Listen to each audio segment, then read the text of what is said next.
वनांचल TV 24 live. वनांचल 24 TV live के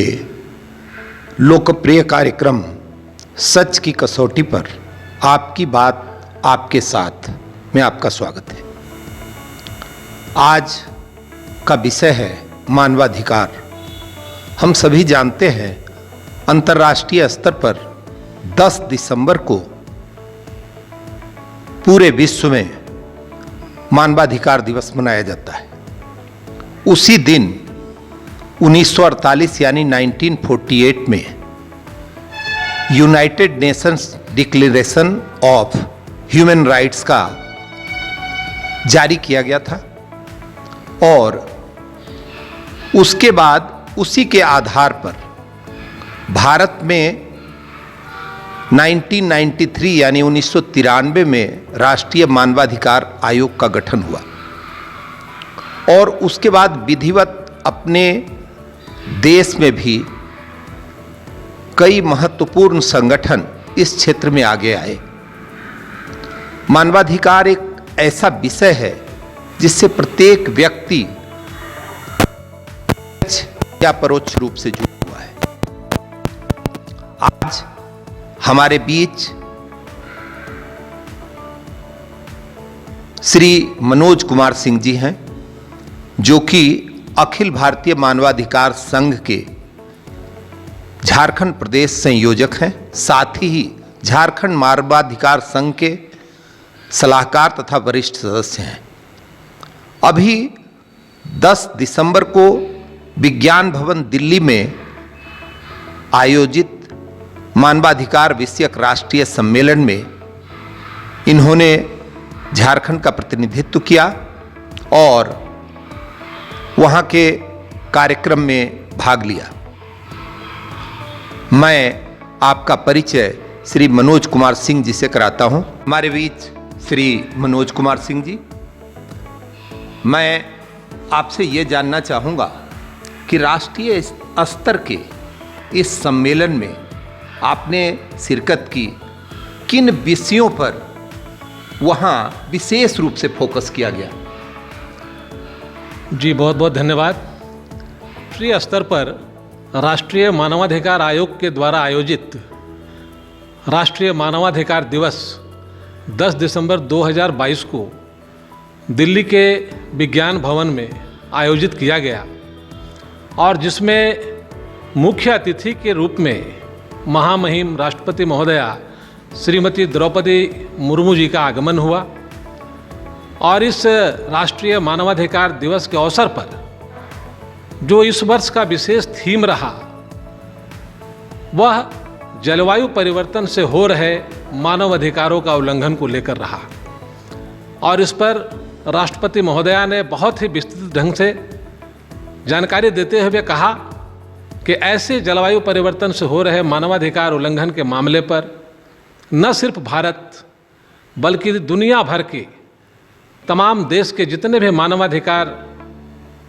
आयोग के लोग हैं, मानवाधिकार कार्यकर्ता हैं, सभी लोगों को मिलकर इस जलवायु परिवर्तन से हो रहे मानवाधिकार उल्लंघन के समस्याओं से निपटना हमारे लिए बहुत ज़रूरी है और तमाम विश्व में रह रहे लोगों के लिए भी बहुत आवश्यक है। इसी के तहत विशेष कार्यक्रम वहाँ किया गया और हम लोग इस पर शिरकत किए, जानकारी भी दी गई हम लोगों को कैसे इससे निपटना है। बाद निश्चित रूप से जलवायु परिवर्तन पूरे विश्व की समस्या है। बढ़ती आबादी और वाहनों की बढ़ती संख्या से कार्बन उत्सर्जन के कारण स्थितियां कुछ ऐसी पैदा हुई है कि वैसे व्यक्ति जो कि वाहनों का इस्तेमाल बहुत कम कर रहे हैं उन्हें भी पूरी तरह प्रभावित होना पड़ रहा है। ये कठिनाई है, परंतु ये इस पर तो विशेष रूप से फोकस होगा ही, परंतु इसके अतिरिक्त भी चूंकि मानवाधिकार एक ऐसा विषय है जो कि बहुत ही विस्तृत परिप्रेक्ष्य में देखा जाता है। हम देश स्तर पर मानवाधिकार के हनन के मामले या मानवाधिकार के नाम पे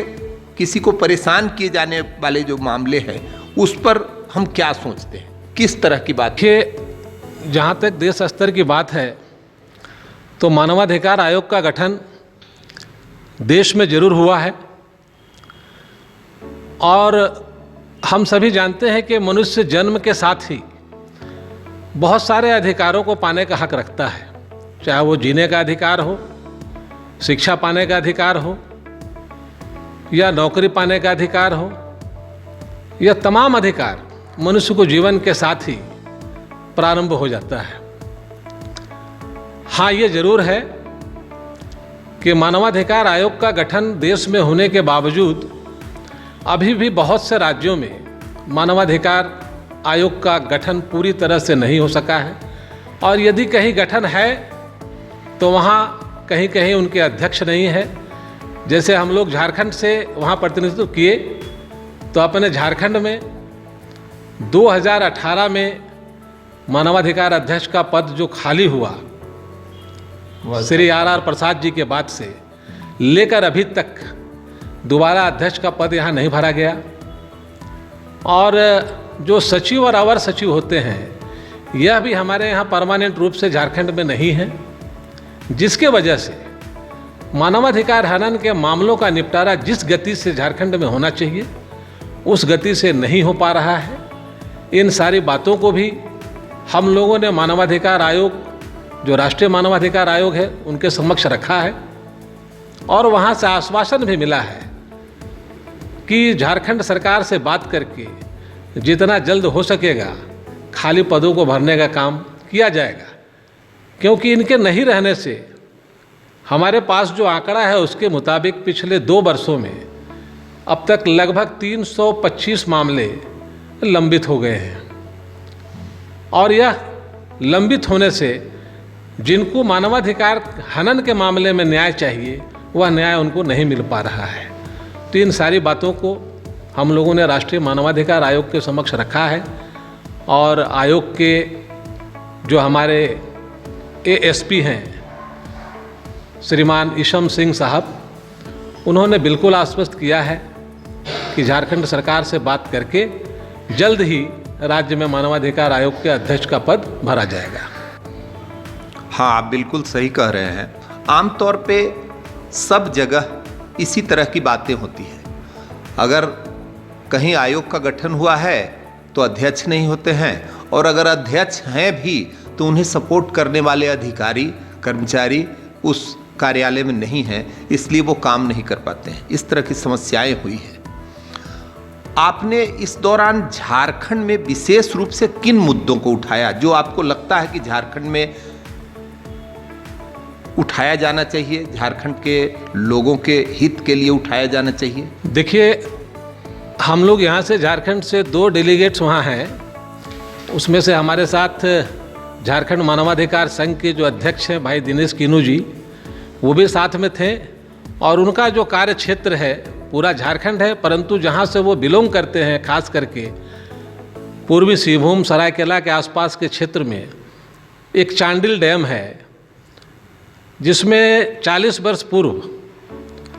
उस डैम को सरकार के द्वारा लिया गया, बनाया गया और विस्थापित किए गए वहाँ के लोग, उनको जो कमिटमेंट तत्कालीन सरकार के द्वारा उस समय जो किया गया वो आज भी अधूरा है। इसके बारे में विस्तृत जानकारी आपको दिनेश किनू जी देंगे, लेकिन इसके अतिरिक्त हम लोगों ने एक विशेष समस्या यहाँ देखा है, वो स्वास्थ्य के संबंध में और शिक्षा के संबंध में, कि स्वास्थ्य के लिए लोगों को अभी भी पूरी तरह से जो व्यवस्था मिलनी चाहिए वो नहीं मिल पा रही है। सरकारी अस्पताल हो तो वहाँ दवाइयाँ सही नहीं हैं, और प्राइवेट अस्पताल हो तो वो गरीब आदमी मध्यम आदमी के पहुँच से बहुत बाहर है, तो उनका सही ढंग से स्वास्थ्य के क्षेत्र में लाभ नहीं मिल पा रहा है। यही हाल शिक्षा का भी है। सरकारी विद्यालयों का हाल हमारे झारखंड में छिपा हुआ नहीं है, कहीं शिक्षक नहीं हैं तो कहीं बिल्डिंग नहीं है, जिसके कारण शिक्षा पर भी इसका खासा असर है। बचा खुचा हम लोगों का जो एक विशेष मामला है कि हम सबों से मामला था, लेकिन उस पर भी झारखंड सरकार ने हर विभाग में पूरी तरह से इस पर अमल नहीं किया है। इन मामलों को भी हम लोगों ने वहाँ पर उठाया है और इसके निष्पादन के मांग के लिए आयोग से कहा है कि इस पर जितना बढ़िया से बढ़िया कार्रवाई हो सकता है वह कार्रवाई किया जाए। और अब मैं चाहूँगा कि हमारे बीच जो एक और व्यक्ति उपस्थित हैं, श्री दिनेश कुमार शर्मा कीनू जी, जो कि झारखंड मानवाधिकार संघ के अध्यक्ष हैं और जिन्होंने श्री मनोज कुमार सिंह जी के साथ ही उस कार्यक्रम में राष्ट्रीय अधिवेशन में भाग लिया, हमारे बीच उपस्थित हैं श्री दिनेश कुमार शर्मा कीनू जी, जो कि झारखंड मानवाधिकार संघ के अध्यक्ष हैं और 10 दिसंबर को विज्ञान भवन नई दिल्ली में आयोजित राष्ट्रीय मानवाधिकार सम्मेलन में इन्होंने झारखंड का प्रतिनिधित्व किया। मैं श्री दिनेश कुमार शर्मा कीनू जी से जानना चाहूँगा कि आप उस कार्यक्रम में भाग लेकर क्या महसूस कर रहे हैं, किन विषयों पर विशेष रूप से हमें झारखंड में। मैं रंजेश जी को धन्यवाद देना चाहूँगा। वनांचल 24 टीवी लाइव के जो कार्यक्रम है सच की कसौटी पर आपकी बात आपके साथ,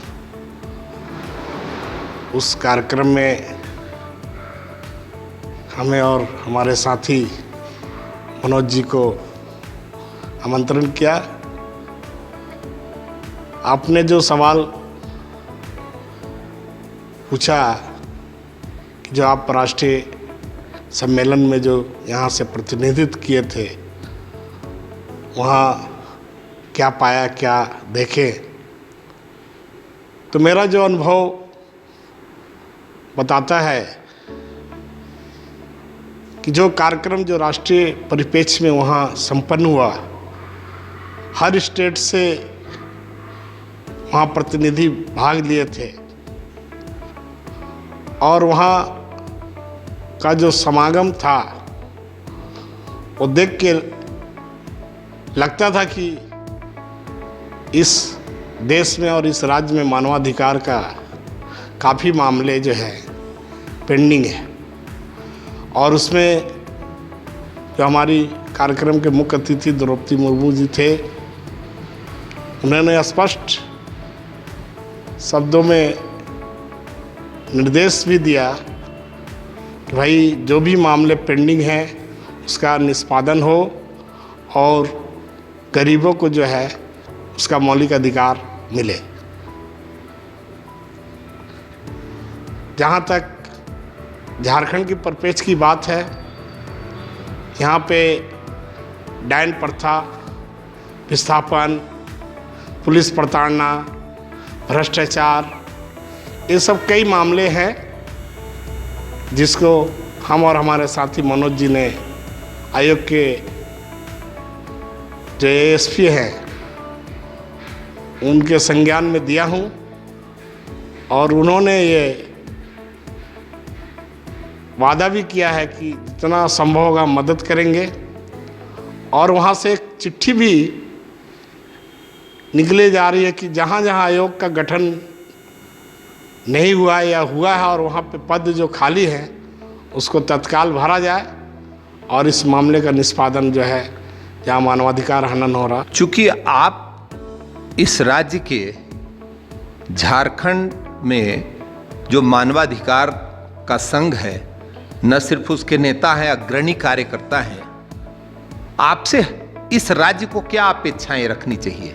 किस तरह के कार्यक्रम, किस तरह की पहल आप अपने तरफ से करेंगे जिससे कि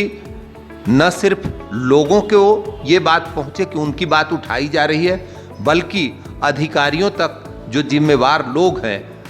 उन तक ये बात पहुंचे, प्रशासन के पास ये बात पहुंचे कि नहीं, हमारे ऊपर कहीं से ये इस बात का दबाव दिया जा रहा है और ये यहाँ उल्लंघन हो रहा है, इन बातों को उठाया जा रहा है। आप लोग किस तरह के कार्यक्रम करना चाहते हैं? अधिकार संघ विभिन्न मुद्दों को लेकर संघर्ष करता आ रहा है और कई लोगों को व्यक्तिगत तौर पे, सामाजिक तौर पे, प्रशासनिक तौर पे उनका समाधान कराने का जो है प्रयास किया है और आज भी कर रहा है। आज का एक ज्वलंत समस्या जो था, जो 44 साल पहले जैसे मनोज जी ने उल्लेख किया था, डैम का मामला, तो सरायकेला जिला के अंतर्गत स्वर्णरेखा उद्देश्य परियोजना के द्वारा चांडिल डैम का निर्माण किया जा रहा है। आज उस डैम के निर्माण में काफ़ी भ्रष्टाचार पनप रहा है। जो पीड़ित व्यक्ति है जिसका विस्थापन हुआ है, उनको आज भी मौलिक अधिकार से वंचित रखा गया है। उनको नौकरी के वादा किया गया था कि आपको ज़मीन के एवज में नौकरी दिया जाएगा। मुआवजा जो है उस समय में जो मुआवजा भारत सरकार की नीति रहेगी उसके मुताबिक दिया जा रहा है, लेकिन इस मामले को हमने उठाया है और उसमें सरायकेला खरसवां के डीसी को 8 सप्ताह के अंदर वस्तुस्थिति स्पष्ट कर उसका निष्पादन करते हुए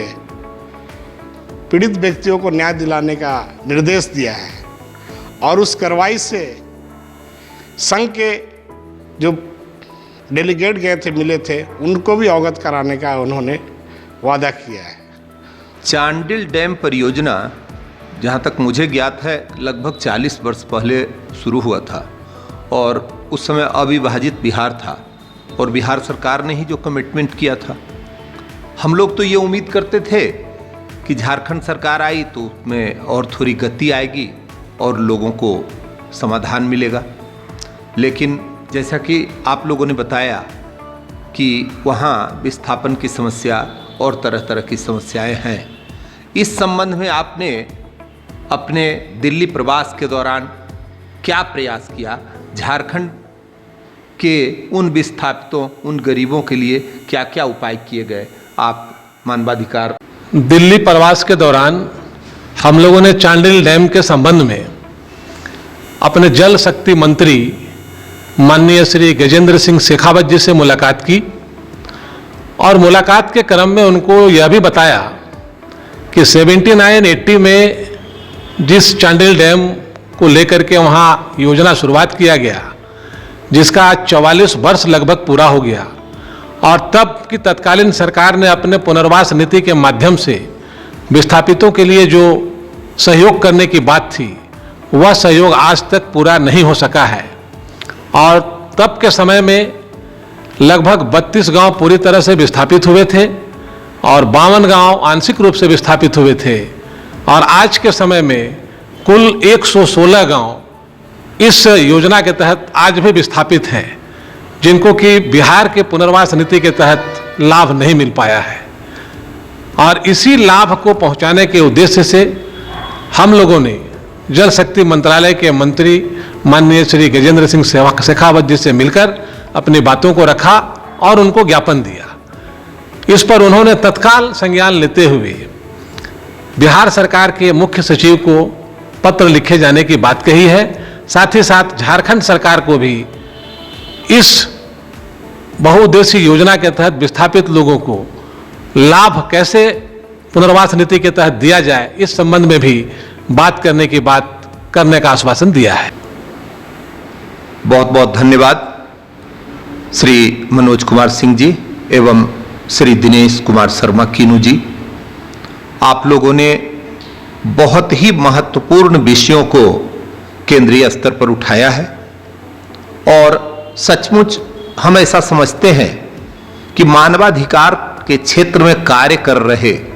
आप जैसे अग्रणी कार्यकर्ताओं से हम ऐसी ही अपेक्षा रखते हैं।